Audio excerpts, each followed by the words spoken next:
mga kapatid, sapagkat, hallelujah, sa Panginoon lang po ang, hallelujah, ang kapurihan, mga kapatid, hallelujah. Glory to God, glory to Jesus, hallelujah. Purihin natin ang Panginoon ng buong puso, mga kapatid. Hallelujah. Buksan natin, hallelujah, ating puso, mga kapatid, hallelujah. Habang tayo nakikinig sa salita ng Panginoon, Lord, we lift our hands to worship as we magnify your name. You deserve the glory and the honor.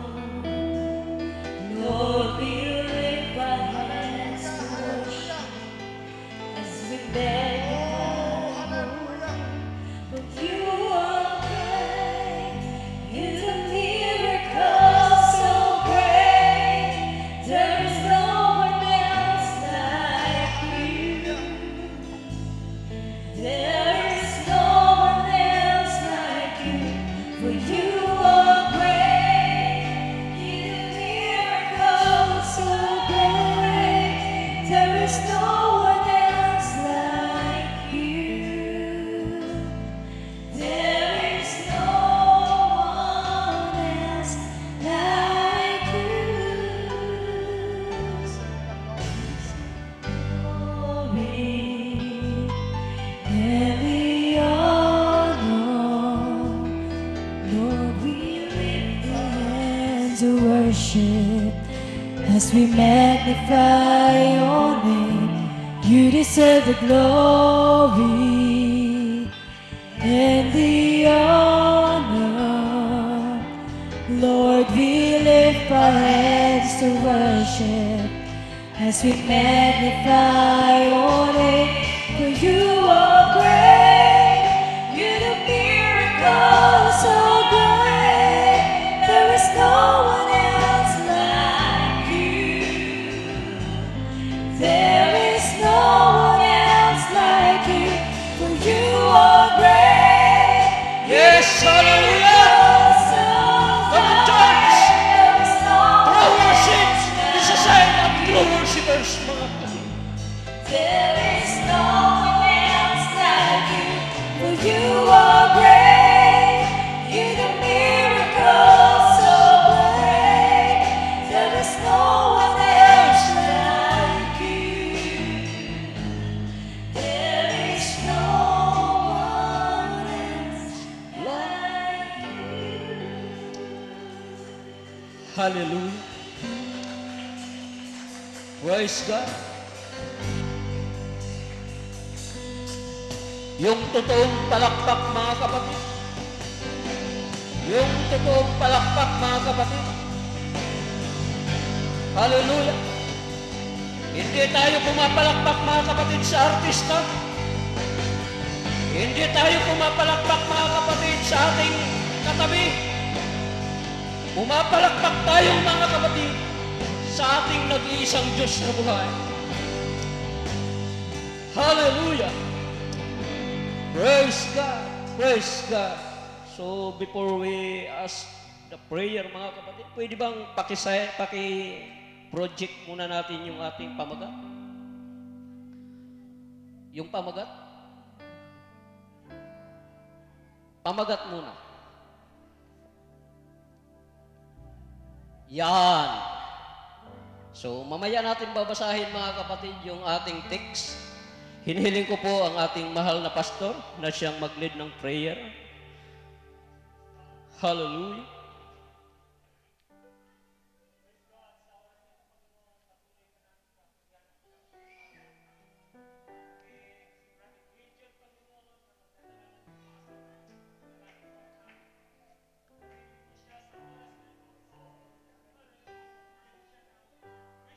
Yes, hallelujah, Lord Jesus.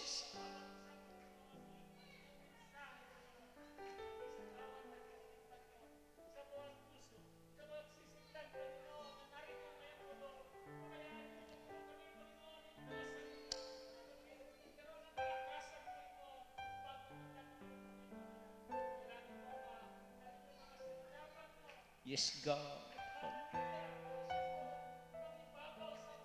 Yes, Lord God Jesus.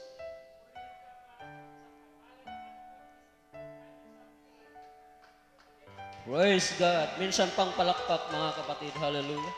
At malaya na po tayong makaupo mga kapatid. So sa pamilya po na ating na-witness na tumayo dito sa harapan,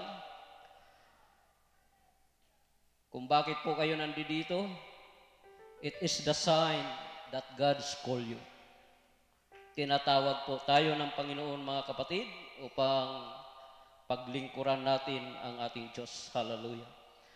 The signs, mga kapatid, tulad po ng sinabi ko, bago natin basahin yung ating text, paki-scroll. Ang parula, so before we go to our short message today mga kapatid, mayroon muna tayong konting trivia mga kapatid. No? Ang parula, saan po ba nakikita yung parula mga kapatid? No? Ang parula ay palatandaan ng isang pantalan mga kapatid. No? Ayan ang nagbibigay signal sa mga barko mga kapatid. Kung wala yung parula mga kapatid, pwedeng, ano kasi tawag dito sa Tagalog, yung masanglad, yung sumayad, no? No? Pwedeng malihis sa kanyang required na lalim yung barko mga kapatid kung wala yung parula. Okay? So makikita po natin yan mostly sa mga pantalan. Next. Yan. Runway lights. Saan natin makikita yung, siyempre, pagka sinabing runway, sa airport natin makikita yan, no? Kaya yung mga eroplano, mga kapatid, kung wala yung runway lights, hindi rin sila makakalapag ng maayos, mga kapatid. So yun yung trabaho ng runway lights. Kaya nagkakaroon ng maayos na pag-perform, landing and departure ng eroplano. Next. Yan. Road signs. No? Nakakapagtaka lang mga kapatid kasi sa road signs, mayroong warning, may informative, may regulatory, pero maraming nadidisgrasya sa daan. No? Bakit kaya? Pastor, bakit kaya?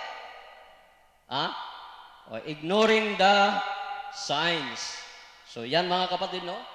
Kung bakit yan, kompleto, may warning, ibig sabihin, paalala, informative, mayroong nakaano doon kung school o hospital, at may regulatory mga kapatid, no? Na kung saan kailangan natin sundin. Pag sinabing regulatory, ayaw mo't hindi, kailangan mong sundin yan.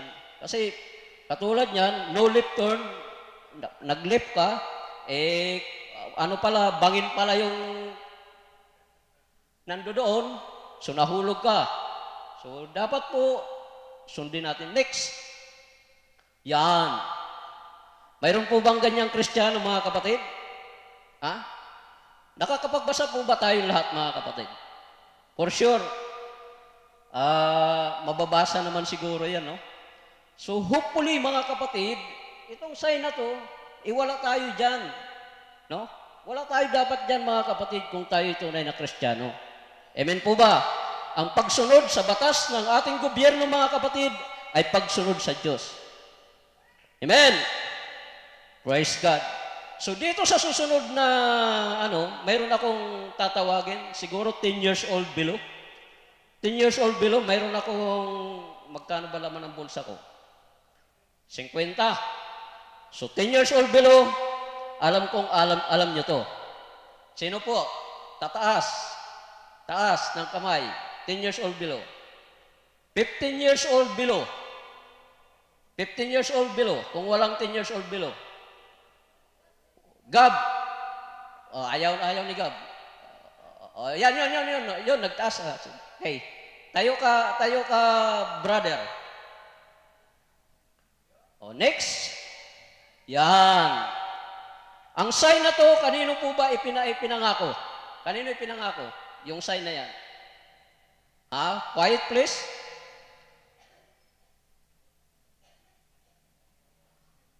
Okay? Nasagot? Kanino ipinangako yung signs na yan?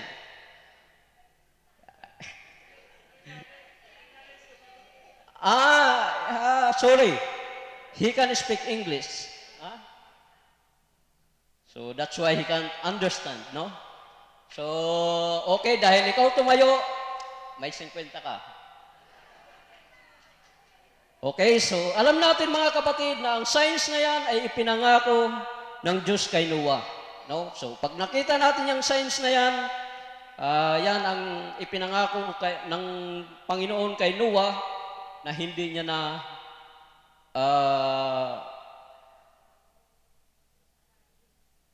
babahain pa. O hindi niya na parurusahan ang tao sa pamamagitan ng baha.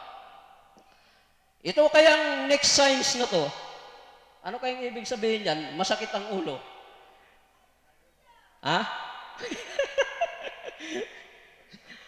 Ako kasi yung signs ko sa sarili, medyo lumalabo na yung paningin ko mga kapatid. So, sabi ni Pastor, yung sign daw na yan ay masakit, dahil masakit ang ulo, dahil maraming kuto.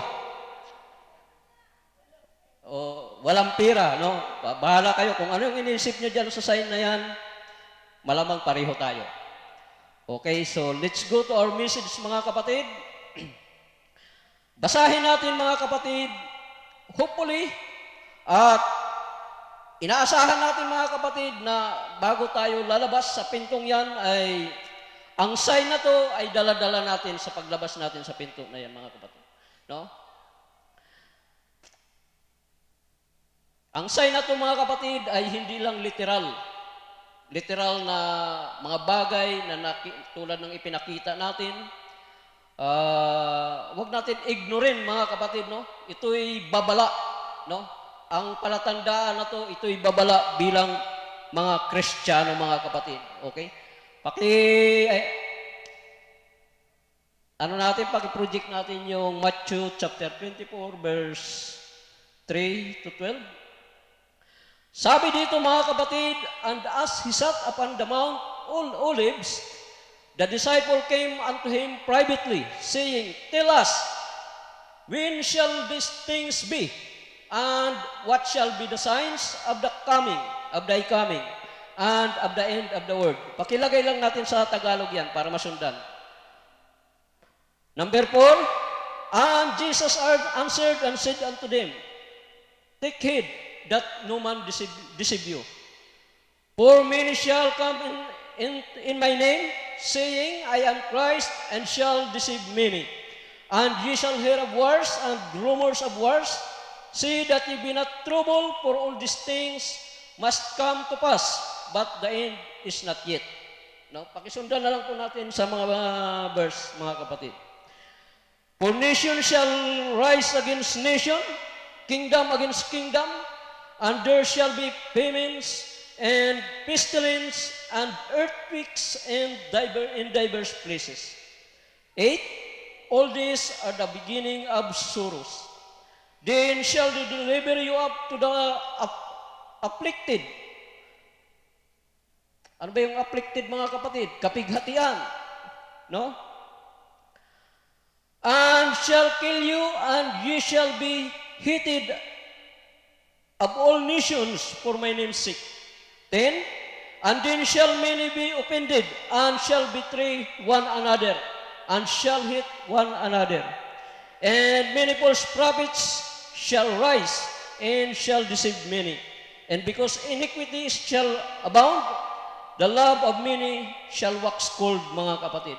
Ang sabi dyan, sa 12, at dahil sa pagsagana ng katampalasanan, ang pag-ibig ng marami ay lalamig. Praise God. Palakpakan natin ang Panginoon, mga kapatid. Jesus tell us about the signs, mga kapatid. At ang mga signs na ito, mga kapatid, ay tulad ng sinabi ko kanina, ito'y patungkol, mga kapatid, sa ating next life. Hindi po signs, mga kapatid, na ating ipinakita dyan kanina, mga kapatid, no? Kailangan natin paghandaan, mga kapatid, ang signs na sinabi niya sa mga disipulo, no? Ingat kayo na huwag mailigaw ni numan. Ano po bang ibig sabihin yan, mga kapatid? Ingat daw tayo, mga kapatid, na huwag tayo mailigaw ni numan. Praise God. Ang pangalawa, ang sabi diyan, marami ang magsisiparito sa aking pangalan na magsasabi, ako ang Kristo. So yun po, doon po tayo mag-ingat, mga kapatid. If we're not reading our Bible, mga kapatid, kung makikinig lang po tayo sa sabi-sabi, mga kapatid, sabi kasi ni pastor, sabi ni brother, sabi ng aming leaders doon, elders, then kung wala po tayong sariling paninindigan sa ating pananampalataya, mga kapatid, ito po yung sinasabing mag-iingat po tayo. That's why we required, mga kapatid, na basahin natin ang ating Bible. Kung kayo'y walang Bible na itataas, mga kapatid, o babasahin, siguro naman may mga cellphone tayong lahat. Then, ang cellphone ngayon, mga kapatid, ay ando doon na lahat kasama yung Bible. No? Kaya nga po, mga kapatid, in-encourage natin yung church natin, mga kapatid, na magkaroon ng channel dahil lahat po tayo may cellphone, mga kapatid. Di po ba? Sino po walang cellphone dito, mga kapatid? Huh? Mga anak ko sa bahay, sinasabihan ko, ang kalinisan ng bahay ay sign ng tunay na Kristiyano. So, pagka nagsiselfone kayo, ilagay ninyo sa tamang oras, mga kapatid. Ilagay ninyo sa tama. Huwag lahat ng oras uubusin sa cellphone. Disgrasya kayo dyan, mga kapatid, no? Kakarinig kayo ng mga digmaan at alingaw-ngaw ng mga digmaan, sabi po doon sa ating binasa, mga kapatid. Itong sign na to, mga kapatid, ay hindi lamang po natin naririnig. Witness na po natin, mga kapatid, kung bakit napakamahal ng diesel ngayon dahil dito sa digmaan na to. No? Sino po ba ang hindi pa nakakaalam sa digmaan ng Russia at saka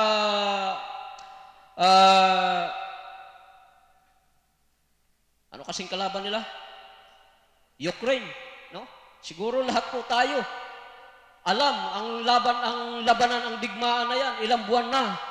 Mabuti nga po at least 2 times nang nag-rollback, mga kapatid. So sabi dito sa ating binasa, mga kapatid, sabi ng Panginoon sa mga apostoles, mag-ingat kayo, no?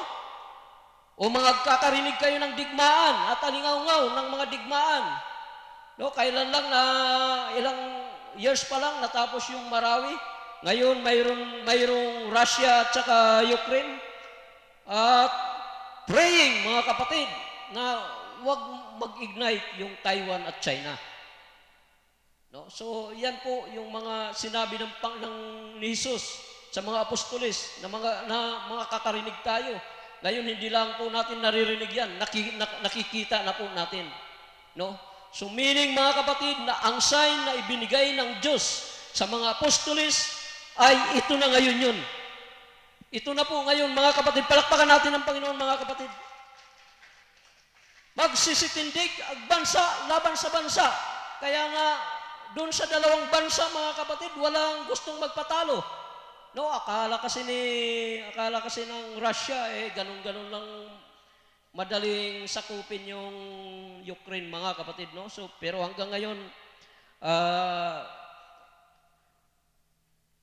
kung ano man yung kakayahan ng Ukraine, mga kapatid, so hindi dapat ismulin, mga kapatid, yung maliit, no? Ang maliit ay maliit talaga. Praise God. Sabi rin doon, mga kapatid, magkakagutom. No? Magkakagutom daw, mga kapatid. So ito yung isang problema, mga kapatid, not only here in Philippines, mga kapatid, maging sa mga karatig bansa na mahihirap, mga kapatid, ito yung problema, yung magkakagutom. No? Kaya nga, isa ito sa sinusolusyonan ngayon, mga kapatid, ng ating bagong upong presidente, ang agrikultura. Praise God. Isa ito sa pinupukusan niya, mga kapatid, upang masunod ang pangako niya, mga kapatid, na hindi man totally 20 per kilo, mga kapatid, bumaba man lang, kahit papano. No? So, praise God. Lilindol sa iba't ibang dako, mga kapatid. Praise God. Halos sunod-sunod, mga kapatid, yung paglindol, no? Yung sa Bicol, yung sa Taal, nung minsan itong pinatubo, nagparamdam, mga kapatid. So hindi bago sa atin yan, mga kapatid. Iminungkahi na ng Diyos yan, mga kapatid, sa ating mga apostolis, no? Na maging matibay daw tayo rito. Dito sa mga ating binabanggit ngayon, mga kapatid, bilang Kristiyano, binibigyan tayo ng babala, mga kapatid, na maging matibay tayo, ano man ang sitwasyon, no? Ibibigay kayo sa kapighatian at papatayin. Praise God. Kaya pa kaya natin ito, mga kapatid? Kung ganito na yung senaryo, hallelujah. Kung ating matatandaan, mga kapatid, yung mga apostolis, halos lahat sila nangamatay sa parusa, mga kapatid. No? Si Juan lang ang nakaligtas. No? Matapos siyang ilubog sa kumukulong mantika, mga kapatid, buhay pa rin. No? So, but almost of the apostles, mga kapatid, ay namatay sila sa parusa. Sabi ng Panginoon, ibibigay kayo sa kapighatian at papatayin. Kapupuutan dahil sa aking pangalan. Kaya natin to, mga kapatid. Hello? Kaya natin? Praise God. Maraming mga titisod. Sa anong dahilan, mga kapatid? No? Katulad ng Sunday school natin kanina, nagkaroon lang ng hindi pagkakaintindihan yung magkatabi, natisod na yung isa. It is a true Christian, mga kapatid. Hallelujah. Ang pag-ibig ng marami ay lalamig. No? Dito, mga kapatid, isa ito sa magiging struggle natin bilang isang Kristiyano, mga kapatid. Na kapag ang pag-ibig ay nanlamig na, mga kapatid, tapos na ang buhay. Dito maraming nag-i-struggle, mga kapatid, na Kristiyano. Tingnan natin, tunghayan natin, mga kapatid, ang mga ibibigay nating halimbawa, hallelujah, sa Biblia. Mga karakter sa Bible, mga kapatid, na iba't ibang klaseng pagsubok ang dumating sa kanila. Tingnan natin, mga kapatid, si John the Baptist. No? Kung ating babasahin sa Luke, mga kapatid, John the Baptist, the famous wilderness preacher, mga kapatid, na kung saan alam din natin, mga kapatid, na siya ang nagbautismo kay Hesus Kristo, mga kapatid. But there is a time, mga kapatid, that John the Baptist struggled his faith, mga kapatid. No? Nung nandoon na siya sa kulungan, mga kapatid, sabi niya sa kanyang mga alagad, puntahan mo nga si Jesus na yun. Itanong niyo kung siya na ba yung ating hinihintay o mayroon pa tayong aantayin iba. No? Nag-struggle ang kanyang pananampalataya, mga kapatid. Sometimes, mga kapatid, but John is a man of God. John the Baptist. Hallelujah. Simon Peter, mga kapatid, wala siguro dito sa atin hindi nakakakilala kay Simon Peter o kay Pedro, mga kapatid. No? Si Pedro, the next disciple that walk in the water, mga kapatid, kay Hesus Kristo. Praise God. Nag-iisa lang siya. Pero, mga kapatid, there is a time, mga kapatid, that his feet is struggle, mga kapatid. No? Nung hinuli na ang Diyos ang si Jesus, mga kapatid, 3 beses niya dininay na siya'y alagad ng Diyos. Hallelujah! Tingnan natin yung mga struggle na yan, mga kapatid. Elijah, kilala natin si Elijah, mga kapatid, na challenging prophet, mga kapatid, in the Bible. No? Si Elijah, mga kapatid, kanyang tawag dito mga challenge, mga kapatid, ang mga propeta ni Baal. No? Sa pamagitan ng apoy, mga kapatid. But there is a time, Elijah, mga kapatid, ay nanalangin na siya'y mamatay na lang. Gaano ka bigat yung struggle na yan, mga kapatid, kung hihilingin mo sa sarili mo na sana'y, Lord, sana mamatay na lang ako. Ano po ba ang nasa isip natin, mga kapatid, pagka ganun yung struggle ng ating pananampalataya, mga kapatid? Hallelujah! Si Thomas, mga kapatid, Thomas, dating disciple, mga kapatid. No? Si Thomas ay hindi mo agad-agad makukumbinsi, mga kapatid. Sabi ni Thomas, maliban na makita ko siya, mga kapatid, no? Maliban na makita ko siya at may daiti ko ang aking daliri sa kanyang sugat, ay doon ako mananampalataya. See? Praise God. Pero sa discipleship ni Thomas, mga kapatid, isa siya sa matatag na disciple. Hallelujah. Sino pa, mga kapatid? Si Gideon. Si Gideon, mga kapatid, hallelujah, hindi ako. Was called a mighty warrior of God, mga kapatid. But before that, mga kapatid, si Gideon, ang sabi niya, kung ang Diyos ng Israel ay nasa atin, bakit nagkakaganito tayo? Bakit pinababayaan tayo? That time, mga kapatid, nang inaapi sila ng mga Madians, mga kapatid. Hallelujah. Pero kung ating babasahin, mga kapatid, ang tagumpay ni Gideon, hallelujah. Praise God. It shows, mga kapatid, na ang Diyos ni Gideon ay buhay. Palakpakan natin ang Panginoon.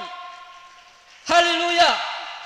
Kailangan natin, mga kapatid, at i-discuss itong mga personalidad na ito, mga kapatid, dahil kung ano yung struggle nila ay mas malala yun, mga kapatid, sa ating nararanasan ngayon.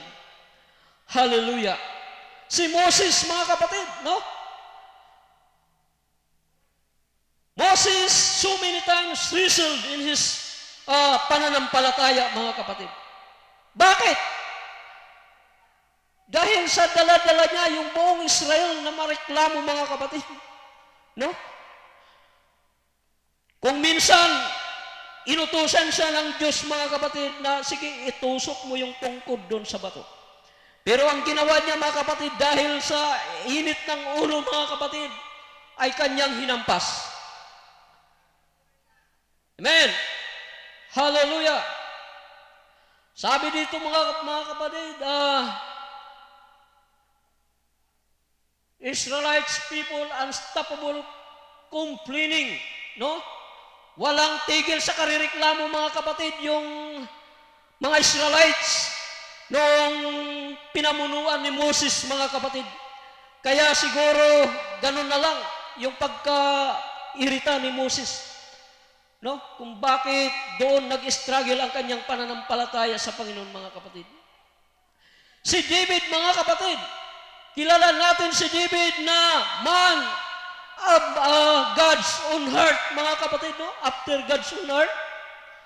But the book of Psalms is full of the questioning and pain, as well as he killed Bathsheba, mga kapatid, Bathsheba's husband. No? Sa pamumuhay ni David bilang hari, mga kapatid, no? Marami siyang struggle.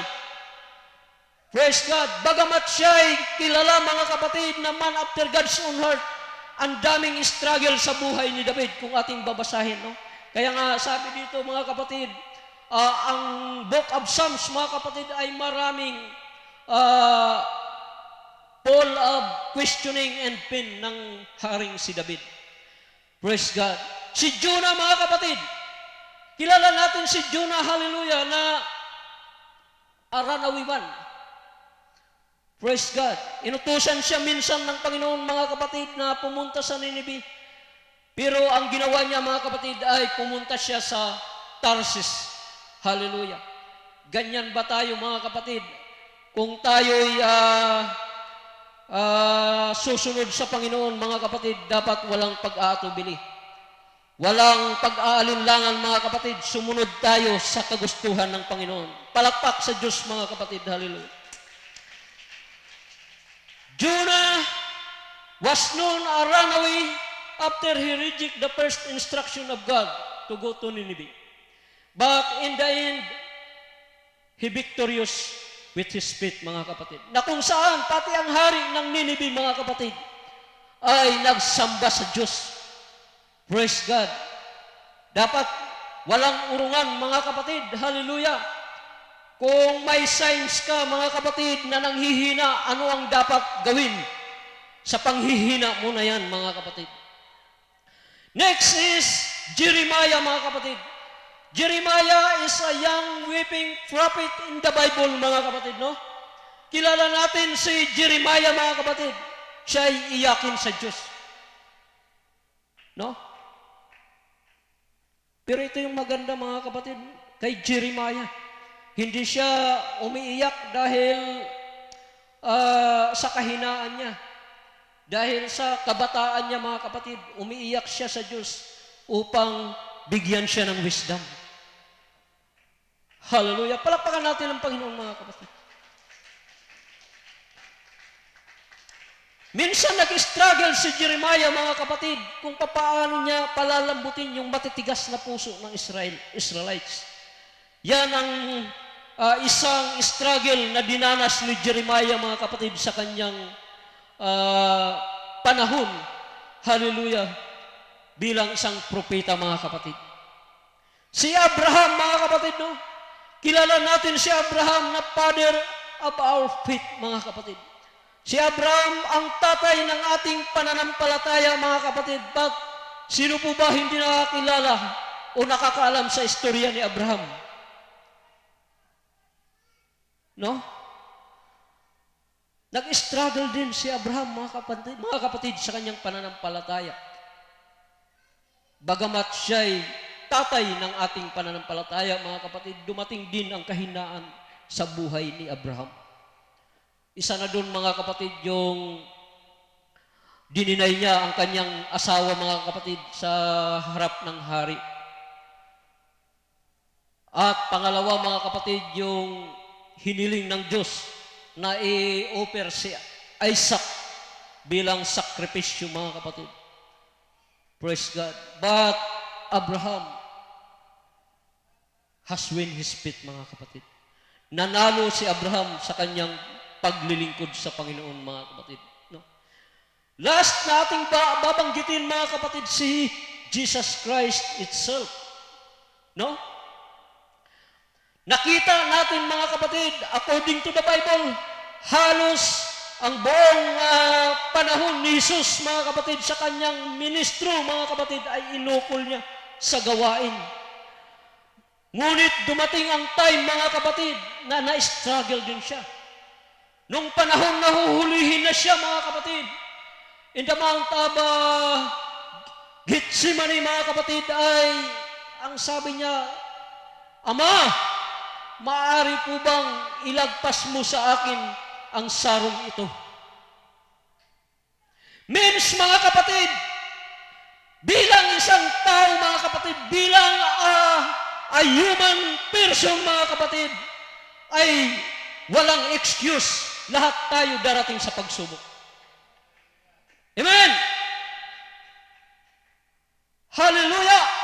ang mga pangalan na ating binanggit, mga kapatid, ay hindi sila basta-bastang personalidad sa Biblia. Matitibay sila, mga kapatid. Successful na mga tao, mga kapatid, according to the Bible. Pero nagkaroon ng pagkakataon sa buhay nila, ang kahinaan ay dumating. Normal, mga kapatid, na nanghihina tayo. Dahil tao tayo, mga kapatid. But the good thing is, tingnan natin ang huling pangako ng Panginoon, mga kapatid. Alinman sa mga karakter doon, mga kapatid, na ating binasa, malapit ang ating problema, meaning, pwede tayong magtagumpay. Amen? Pwede tayong magtagumpay, mga kapatid, kung tayo'y magtitiwala. Paki-project nga natin yung 13. Datapwat ang magtitiis hanggang sa wakas ay siyang maliligtas. Malinaw po na pangako ni Jesus yan. Hallelujah! Ano man po ang pagsubok natin sa buhay, mga kapatid, ito yung altar, mga kapatid, iluhod mo dito yan. Hallelujah! Huwag mong hayaan magtagumpay si Satanas sa buhay mo. Hallelujah! Kaya nga sinasabi ko sa mga anak ko, mga kapatid, na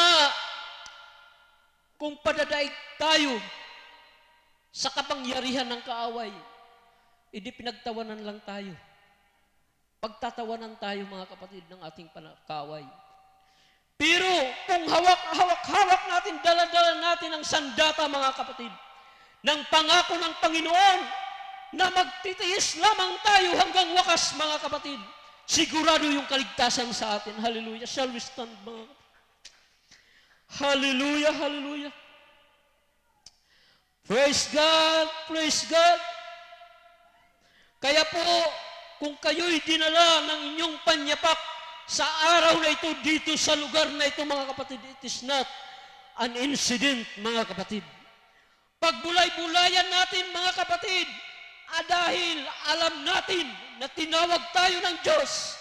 Hallelujah! Hallelujah! Upang sundin ang pangako niya. Darating ang mga pagsubok, hallelujah, mga musicians. Please prepare, hallelujah. Darating ang mga panahon, mga kapatid, na ang pakiramdam natin parang ang bigat pumunta sa simbahan. It is normal, mga kapatid. It is normal. Dumadating ang time, mga kapatid, na parang ang hirap bumasa ng Biblia. Hallelujah. There is a time, mga kapatid, na parang ayaw na natin maglingkod, to be exact na sasabihin, mga kapatid. Lord, sumusunod naman ako, pero bakit nangyayari ang mga problema na to sa akin? Normal po yan, mga kapatid, na may mga panahon na parang hindi natin maintindihan kung nasan tayo naroroon sa presensya ng Panginoon. Normal, mga kapatid.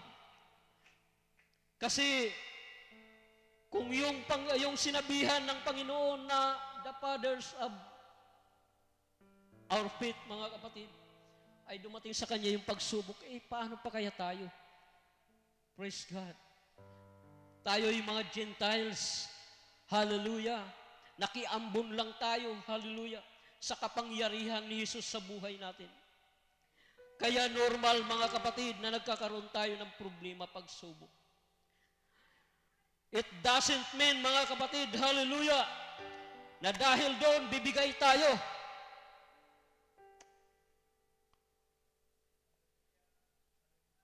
Come on, church.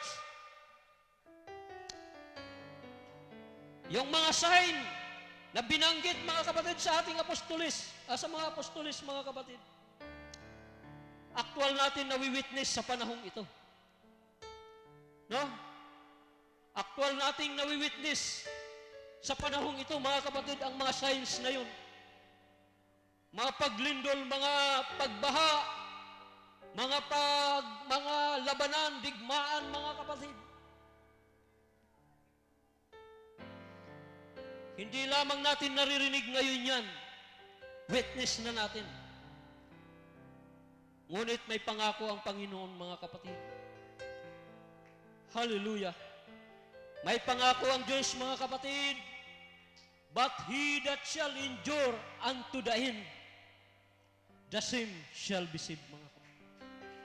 The same shall be saved. Ano pa ba ang dapat nating ikatakot, mga kapatid, doon sa mga binanggit niya? Kung alam natin na ang Diyos na ating pinaglilingkuran ay hindi niya tayo pababayaan. Hallelujah, hallelujah, hallelujah, hallelujah. Praise God. Problema lang yan, mga kapatid. Kung tayo'y nabigo sa pag-ibig, problema lang yan, lilipas din yan. Kung tayo'y bigo sa ating trabaho, problema lang yan, lilipas din yan. Kung tayo'y bigo sa ating mga negosyo, mga kapatid, problema lang yan, lilipas din yan. Kung tayo'y bigo sa ating pamilya, problema lang yan, lilipas din yan. Mga kapatid, iluhod lang natin yan sa altar. At instantly, God answer our prayer. Hallelujah. Praise God. Kailan pagbibigay buhay mo't lakas Come on, church. sa Kanya na nagbigay sa'yo ng buhay na wagas. Come on, church. Ang pangalan Walang dahilan para sumuko tayo sa buhay. ay tatanya. Walang dahilan para sumuko tayo sa buhay, mga kapatid.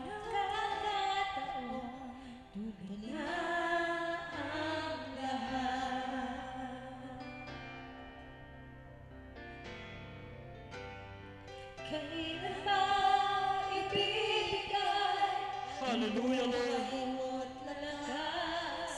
Hallelujah, Jesus. Nagbigay sa'yo Salamat, Lord God. Hallelujah. na wakas. Sa iyong presensya, Panginoon. Pangalan Salamat sa iyong pangalan, God. kailan itataya kung wala nang pagkakas Dahil sa pangalan na yan, nagiging matibay kami. ang lahat. Nagiging matibay kami sa Kung circumstance. ang gano'y Hallelujah, Lord. lumipas na, makuha mo pa kaya siya ay paglingkuran. Kailan pa kaya Salamat, O God. Hallelujah. paglilingkod sa Sa iyong mga salita na siyang nagpapatibay sa amin. kung hindi ngayon? Hallelujah, Lord.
sa kabila ng Kung lahat, pa kaya ang Diyos siya ay ay nananatili sa atin. paglingkuran. Kailan pa kaya maglilingkod sa Diyos? Kung hindi ngayon, This is our time. kailan pa? Bring back Sa our relationship. Panginoong Yesus, ako'y magtitiwala. Wala tayong narinig sa Bible concept na sinabi nagpakot sila at hindi na bumalik sa Diyos.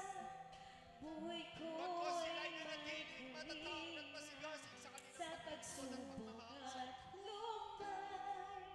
Naroon siyang dumaraman ang Panginoon.